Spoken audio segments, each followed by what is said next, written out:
penerbangan yang sempat ditunda atau di-cancel, dibatalkan.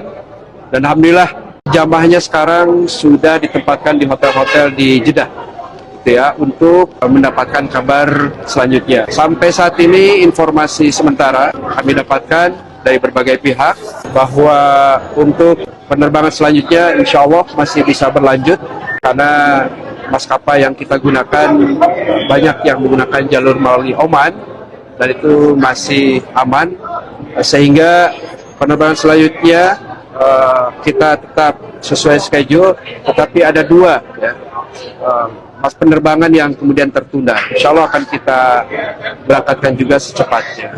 Yang kita lakukan adalah koordinasi terus-menerus dengan pihak KJRI ataupun KBRI dan otoritas dari sini, kemudian juga dengan Kementerian Haji dan Umroh, tentunya juga dengan syarikat-syarikat, karena bagaimanapun situasi yang ada ini harus disikapi oleh bersama. Masih 100.000 orang lebih ada di Saudi ya, jadi kita harus jaga setiap hari ada sekitar antara 4.000 sampai 7.000 orang akan kembali ke tanah air sesuai dengan jadwalnya.